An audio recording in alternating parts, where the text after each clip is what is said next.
Welcome to Donmar TV News Channel. Bakit ako pinupuruhan palagi ng Inquirer at ng ABS-CBN? Bakit nung nakikita nyo sa screen, si VP Lenny nakipag-handshake pa? O hindi ba violation ito ng restriction on social distancing? Ang tanong ko naman sa mga media, na mga kasama natin, patas sana. Ako, on record ako, sinabi ko sa kanila, hindi kayo sumusunod sa pag-iiwas. Okay? At ang ginawa ko na nga lang, sinabi ko dun sa mayor, let's end this program. No? And true enough, in less than an hour naman, natapos yung program. No? Pero bakit ako nga purong-puro? Pero si VP Lenny, ayan. Bakit ni isang mention in any of the mainstream media, wala? Walang Inquirer, walang ABS-CBN. Diba? So sa akin lang, let's be fair. There's going to be an investigation, well and good, para makita na pinaalalahanan ko pa yung mga tao na mag-iwas. Siguro po, ang hindi ko lang na-realize is, I've come to a point na talagang mga tao lalabas para makita ko. So ngayon siguro po, hindi na ako lalabas kapag may mga crowd, no? As much as possible, no? Pero malayo kasi sa isip ko yun. Hanggang ngayon, hindi ko matanggap yun. Kaya nga, tuwan-tuwa yung mga vloggers ng Dilawan, no? Pero anyway, yun lang po. Let's be fair.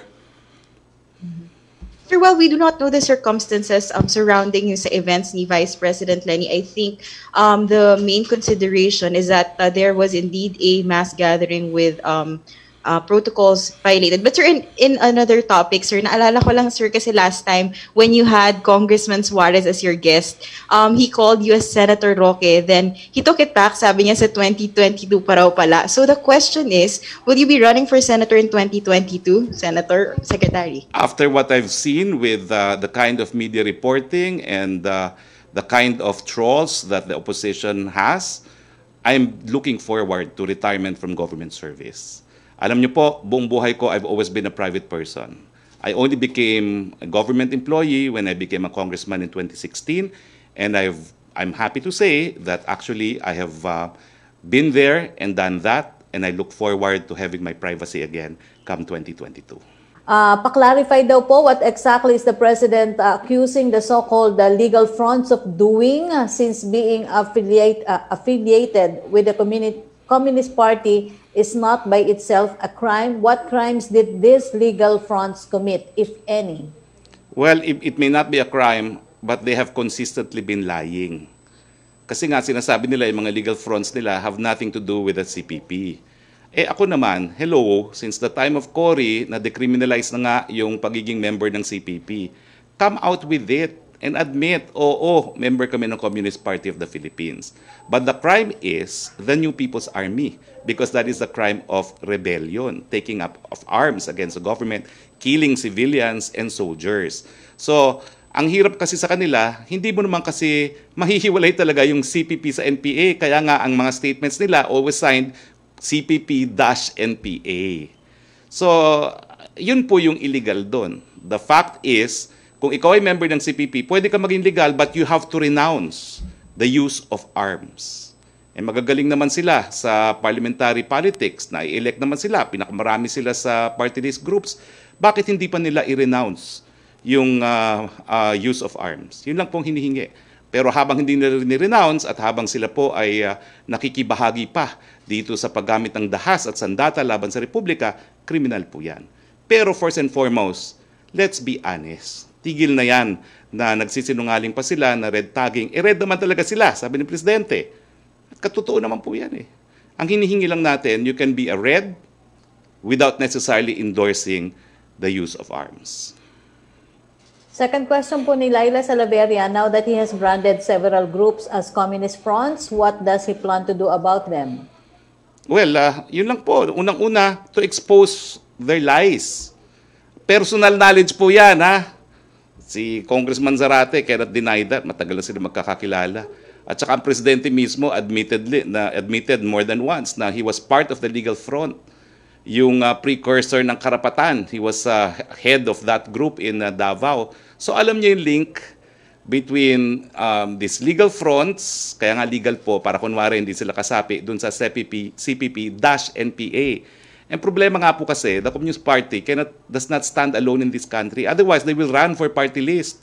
Palagi nilang kadikit yung -NPA, and that becomes criminal. Second question po niya, now that the President openly daw po tag military party list groups as legal fronts of CPP-NPA, what will happen next? Please elaborate daw po on their alleged involvement in the grand conspiracy to bring down the government. Will sedition charges be filed against them? Hindi nga po pwedeng sedition na decriminalize na po yan during the time ni Presidente Cory, and I agree na mere membership alone should not be criminal. Pero yun nga po, hindi ko maintindihan na nanalo na nga sa eleksyon, bakit hindi pa renounce ang violence? Yun lang nang hinihingi ng Presidente, renounce it. Kasi hindi po tama na Pilipino pumapatay ng kapwa Pilipino. Hi, sir. Yes, please. Ikatatakbo sa Senate, sir? Ay, nako. Okay na ako sa buhay ko. For 54 years of my life, 50 years of it, I was a private citizen. Para bumalik ako sa dati kong role na kakalabanin ko na lang yung mga presidente. Mukhang mas masaya yun. Depende kung sino. Depende kung sino. Yes. Sir, anyway, okay, dun muna tayo sa topic na yon. Okay, yung kay Vice President, pwede rin naman na, pwede rin iimbestigahan ba yon ng IATF? Well, alam nyo, hindi naman hiningi ng inquirer at ng ABS-CBN yan eh. So, ang sa akin lang is, bakit nga ako yung pinuruhan? Hindi ko maintindihan. Ako, nakita ko na yung picture yan. Hindi naman namin pinapansin yan. Because alam naman namin kasi, kami mga may karanasan sa politiko na, ano magagawa mo, no? Binibigay yung kamay. Sa akin, parang, let's just be fair. It's an appeal to our colleagues in the media, no? Let's just be fair.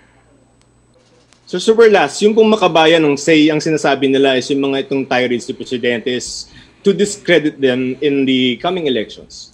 Alam mo, katotohanan lang yung sinasabi ni Presidente. Alam ko rin yan. Having spent more than, 15 years in UP as a student and as another 15 as a professor there. Alam po natin yan. Bakit pa kasi dinideny? Hinihingi lang natin, buwagin nyo na yung mga party list nyo, tawagin nyo ng CPP. Pero wag na kayong susuporta sa NPA.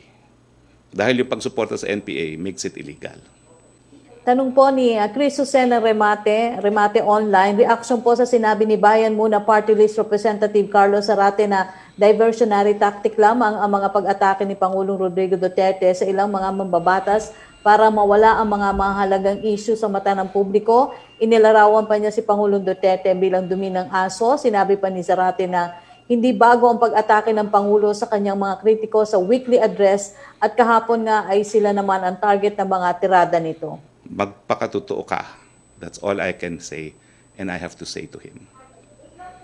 Sir, last night dun sa outburst ni Presidente, sir, why doesn't the President wait for the courts to decide whether or not these progressive groups or terror groups are guilty of any crime before red tagging them? Kasi sir, what does it say about how the government respects, for example, their right to be presumed innocent before guilt is proven, and also sir, due process? Alam mo, number one, lilinawin ko, being a communist is not criminal. Merong personal na knowledge si Presidente na si Zarate, ang mga party list group na kaalyado ng Bayan Muna, ay talaga mga komunista.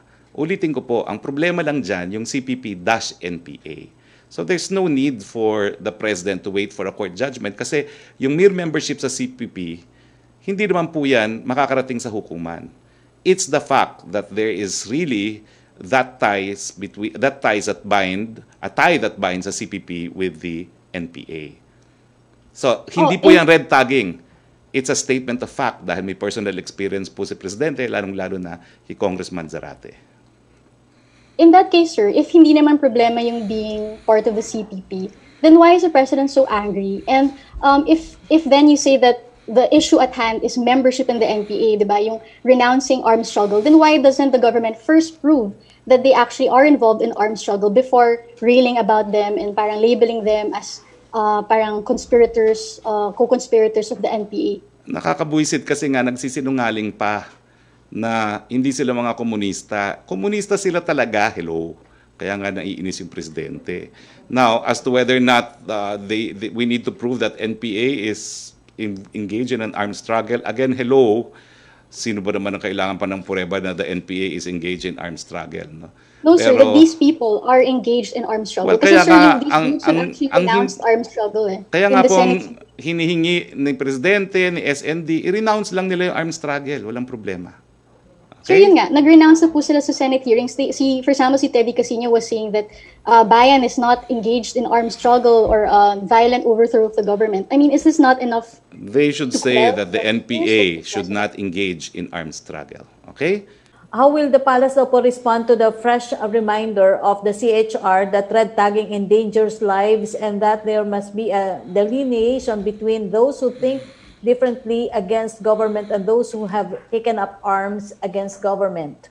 Alam mo, that's naivete at its best, no? Alam po ng Presidente na kung sino yung mga taong yan, no? Alam na po ng Presidente na hindi po red tagging yan. Red talaga sila. Siguro it's for CHR to do its own research.